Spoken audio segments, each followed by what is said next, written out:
My name's Daniel. I'm 32. And this is the story I've never told anyone. Call it, My Beautiful Neighbor Came to See Me the Day After Her Husband's Funeral. It started with a knock. Not the kind you expect on a rainy Tuesday morning, especially when you've been up all night staring at ceiling shadows and questioning every choice that led you to where you are. But it was there, soft, hesitant, and yet deliberate. I opened the door and there she stood. Eva. Black dress, slightly wrinkled. Eyes like she hadn't slept. Cheekbones framed by tear-streaked makeup and still impossibly beautiful in the way grief makes someone seem fragile but alive. A thin silver necklace hung loosely around her collarbone, the kind you only wear when your mind is too numb to think about accessories. I hadn't seen her since the funeral the day before. I wasn't invited, but I stood at a distance, watched as they lowered James, the man she'd been married to for 7 years, into the ground. A heart attack, they said. Just 39. We'd lived next door to each other for almost 5 years. Always polite. Waves in the driveway. Small talk about weather and trash days. But there was something unspoken between us. Something that lingered in the pauses. "Can I come in?" she asked. I stepped aside without saying a word, and she walked in like she'd done it 100 times before. But she hadn't. She never had. This was her first time inside my apartment. She sat on the edge of my couch, clasping her hands like she was afraid they'd fly apart if she let go. I stood there, unsure, trying to read her face, trying to not let my eyes betray the fact that I'd thought about her more times than I care to admit, that I had imagined this scene once, twice, 100 times, just never like this. "I don't know why I'm here," she said quietly. I couldn't be in that house anymore." I sat across from her, not too close. The silence between us felt loaded, like we were both standing at the edge of something neither of us had the courage to name. "He had secrets," she said after a long pause. I tilted my head, heart beginning to pound a little harder. "I found something in his drawer," she continued. "Something I can't unsee." She looked at me, then really looked at me, and for the first time I saw not just sadness but confusion. Betrayal. "What was it?" I asked, voice low. She hesitated. "Emails. Letters. There was another woman. Maybe more than one." I let that sit in the air. Could have said I was sorry. Could have reached out. But I didn't. Instead, I just watched her struggle to breathe in a world that had suddenly shifted under her feet. "I thought we were happy," she whispered. "Not perfect, but happy." I wanted to tell her I had seen the cracks long before she did. The way James barely looked at her in public. The late-night arguments muffled by thin suburban walls. The bruises she covered with scarves and long sleeves even in summer. But I never said a thing. "I shouldn't be here," she said, standing suddenly. "Ava, wait." She froze at the door. I stepped toward her slowly. "You don't have to do this alone." She turned, eyes wet again. "Why are you being kind to me, Daniel?" "Because I loved you from the moment I saw you on move-in day," I wanted to say. "Because I hated watching him break you, piece by piece, behind closed doors." But I didn't say that either. Instead, I said, "Because I care. And I always have." Her eyes searched mine for something, truth maybe, or permission. And then she did something I'll never forget. She kissed me. Not like in the movies.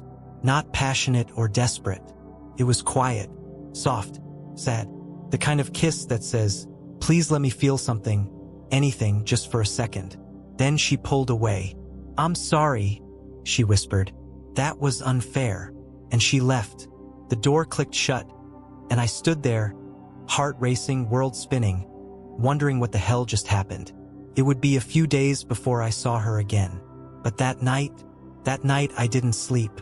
I sat in the dark replaying her voice, her words, her kiss, wondering if I was falling into something that could ruin both of us, or save her from something far darker than I had imagined.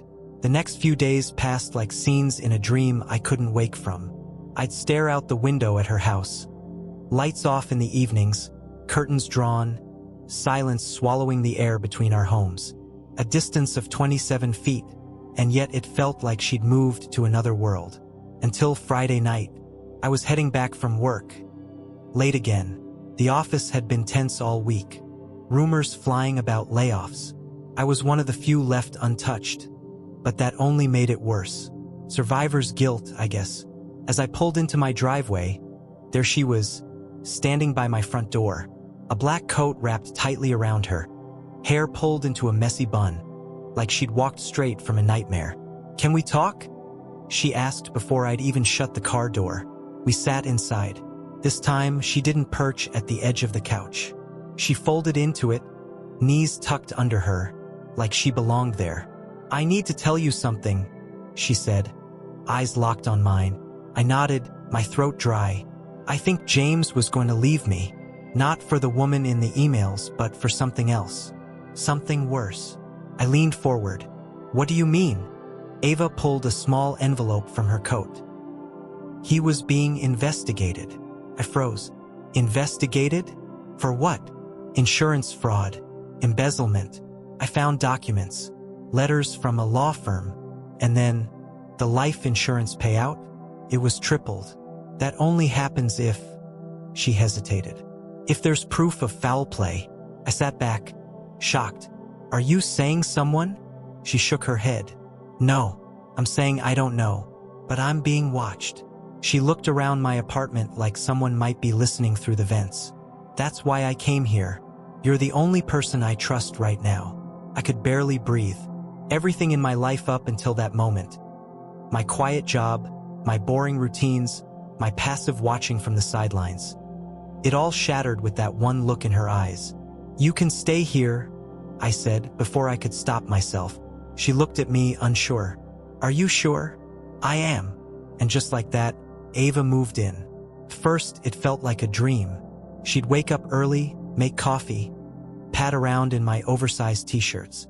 I'd come home to dinner on the stove, her hair still damp from a shower, bare feet on my hardwood floors. We didn't talk about James. We didn't talk about the envelope. But there was this peace, fragile, like a bubble you're afraid to touch. Until one night, I came home and found my door unlocked. My gut turned cold. "Ava," I called out. No answer. I stepped in slowly. Her coat was still on the hook, purse on the counter, but she wasn't there. Then I saw the envelope, torn open, pages scattered on the floor, and written in red ink across one of the documents. "You should have stayed quiet." My heart hammered. I ran outside, looked around. Nothing. Just the distant sound of tires on wet asphalt. Streetlights flickering. I called her. Voicemail. I called again. Nothing. Panic swelled in my chest. I grabbed my keys, ready to go to the police, when she walked in. She looked pale, shaken. "I went to the lawyer's office," she said before I could speak. "I wanted to know more." I held up the paper. Someone was here. She stared at it. Then her legs gave out, and she collapsed into my arms. "They said James was laundering money for someone dangerous," she whispered. "Someone he tried to blackmail right before he died." I held her tighter, piecing it together. "You think he was killed?" "I think they think I know something." Her body trembled in my arms. I didn't say a word. I just held her, the weight of it all sinking in. That night, we locked every door and left the lights on. She slept beside me, curled into my side like she was holding on for dear life. I didn't sleep, because for the first time in my life, I was scared of what love might cost me, and I was already in too deep to walk away. I woke to the sound of Ava screaming.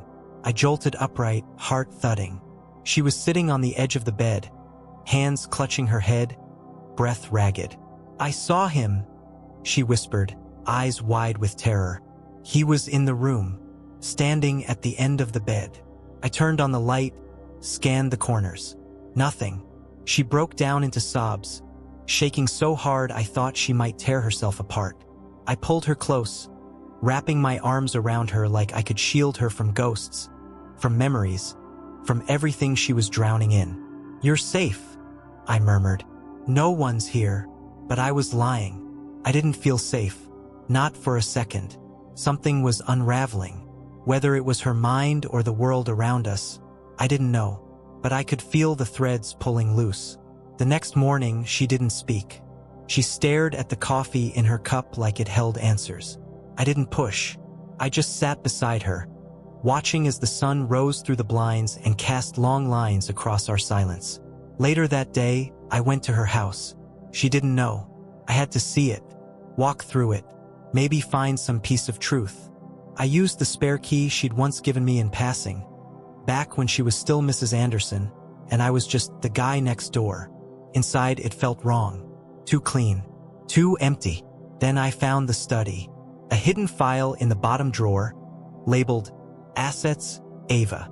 Inside, signed documents, power of attorney papers, and a letter, notarized, transferring all his offshore accounts into her name in the event of his death.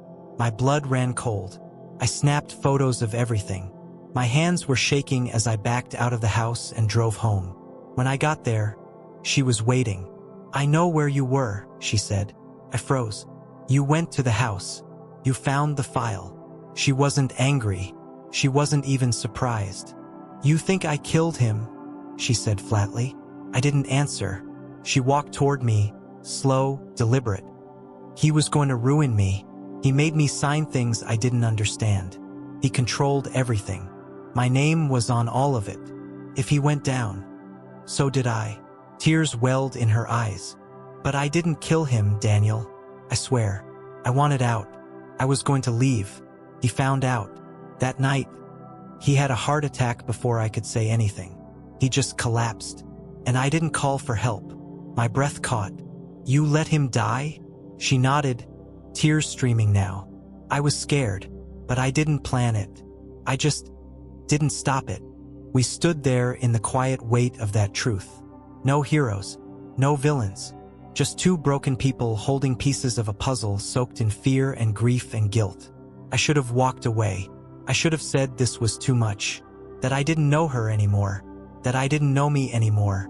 But I didn't, because when she looked at me, broken and bare and terrified, I saw something underneath it all. A woman who had been trapped for years. A woman who didn't want money or revenge or power. She wanted peace. We went to the police. Together. She confessed everything.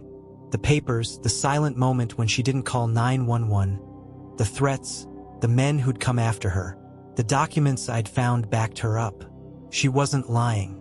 She just wasn't innocent. But the truth set her free. The investigation cleared her of any conspiracy. She lost everything, his money, her home, her name, and she moved into a small apartment across town. I helped her carry boxes. We didn't kiss. We didn't hold hands. We just worked in silence. Weeks passed. I'd text. She'd respond. But we didn't see each other much. Until one night, she knocked on my door again. Not sad. Not scared. Just, "Ava, you ever think we might have met in another life?" she asked. I smiled, stepping aside. "Maybe, but in this one, I'm glad you showed up when you did." She nodded, walking in like she belonged again. This time not as someone running from the past, but as someone finally walking into her future. With me, sometimes love doesn't show up wrapped in roses and music. Sometimes it walks through your door the day after a funeral, with secrets heavy enough to crush you both. But love isn't about perfection. It's about choosing someone even when their story is hard to hear, even when their truth is messy and painful and unfinished. Ava didn't save me. I didn't save her. We just found each other in the middle of a storm and held on. And maybe, just maybe, that's what real love looks like. Not the fairy tale, but the fight.